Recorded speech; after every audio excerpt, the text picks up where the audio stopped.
कि समास कैसे बनता है, समास का इंट्रो। और अब आएंगे हम इस वाले पार्ट में समास के कितने भेद होते हैं। तो समास के कितने भेद होते हैं ये मैंने इस चार्ट द्वारा आपको समझाया है।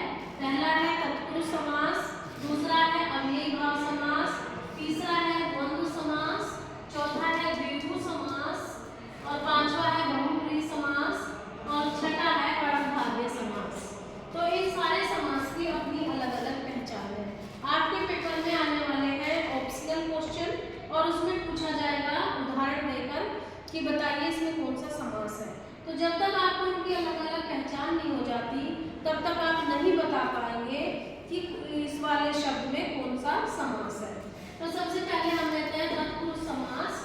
और तत्पुरुष समास की सबसे बड़ी विशेषता और पहचान याद रखना कि इसमें कारक की विभक्तियों का लोप होता है और तो समस्त पद बन जाता है। कारक की विभक्ति में, से, के लिए, पर, ऊपर, ये वाली कारक की विभक्ति उसमें जरूर मिलेगी। जैसे आप उदाहरण देखिए, ये शब्द है हमारा, समस्त पद है ये हमारा देशभक्ति। अब देशभक्ति को हमने विग्रह किया। हमने पहले पाठ में समझाया था कि एक समस्त पद होता है और एक होता है उसका विग्रह। तो विग्रह यहाँ हमने किया है, ये विग्रह तोड़ा है हमने और ये है समस्त पद। तो समस्त पद है देशभक्ति और इसको विग्रह कर दिया तो देश की भक्ति। तो जैसा कि मैंने अभी बताया था कि इसमें कारक की विभक्तियां होती हैं। तत्पुरुष समास की पहचान याद कर लेना, उसमें कारक की विभक्ति आती है। तो ये हो गया, जैसे हमने बोला था रसोई घर, रसोई के लिए घर, तो उसमें के लिए कारक की विभक्ति आ गई। तो जहां पर भी में, से, के लिए, पर ये शब्द आ जाए वहां पर तत्पुरुष समास होगा। दूसरे हम चलते हैं अव्ययी भाव समास पर। तो अव्यय हमने 8th क्लास में पढ़े हैं, 7th में पढ़े हैं। अव्यय जो कि स्त्रीलिंग, पुल्लिंग और एकवचन बहुवचन के साथ परिवर्तित नहीं होते। तो ये चाहे शब्द कुछ भी बदल जाए लेकिन अव्यय एक समान रहते हैं। जैसे मैं आपको एक उदाहरण से समझाती हूँ कि राम प्रतिदिन खाना खाता है, ये पुल्लिंग हो गया। अब मैं बोलती हूँ रेखा प्रतिदिन खाना खाती है, तो रेखा स्त्रीलिंग हो गई राम की जगह और खाता है की जगह हो गई खाती है, लेकिन प्रतिदिन दोनों में सेम है वही वर्ड। तो जो शब्द स्त्रीलिंग, पुल्लिंग, एकवचन, बहुवचन के साथ बदलते नहीं हैं वो अव्यय कहलाते हैं। अब ये कुछ अव्यय है, इनको याद कर लो, इतना ही बहुत है। अगर आप इनको याद कर लेते हैं, मोस्टली अव्यय ही है। तो उसमें है आ, जैसे आ के लिए हम बताते हैं आ जन्म, तो उसका विग्रह होगा जन्म से लेकर। तो पहले आ गया तो समझ लेना अव्ययी भाव समास है। यथा, यथाशक्ति, तो शक्ति शब्द है उत्तरपद और उसमें जुड़ गया अव्यय यथा, तो यथाशक्ति बन गया अव्ययी भाव अव्ययी भाव समास। अव्ययी भाव समास में यही लगेंगे आपके भर, प्रति, प्र, है ना। तो प्र में प्रत्येक, तो प्रत्येक माने एक एक, प्रत्येक एक बोला जाता है ना कि प्रत्येक बच्चा आकर मिठाई ले जाओ, तो एक एक बच्चा आकर मिठाई ले जाओ।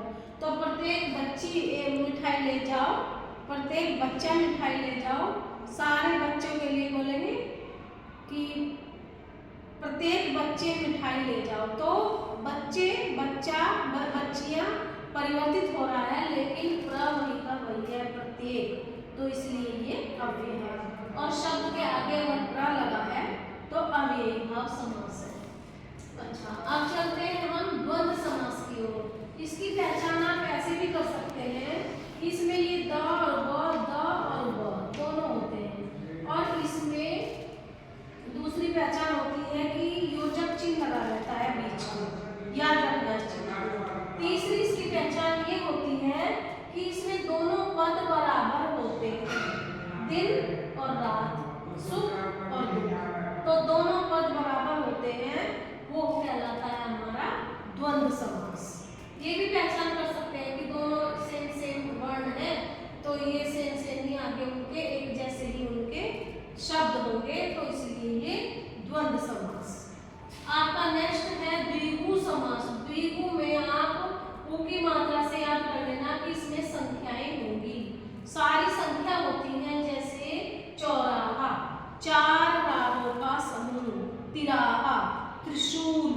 तो जहां भी संख्या पहले पद में संख्या आएगी वहां पर द्विगु समास होगा। अब आगे आता है हमारा बहुव्रीहि समास।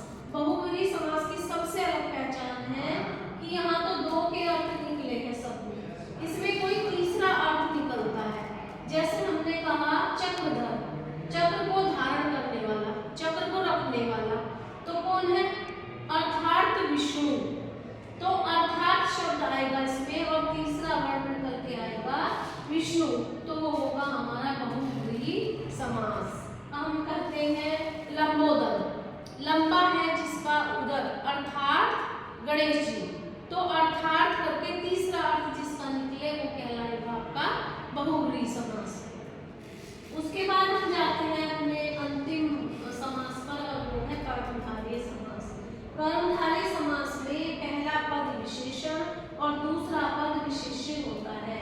अब आप कहेंगे विशेषण क्या है और विशेष्य क्या है?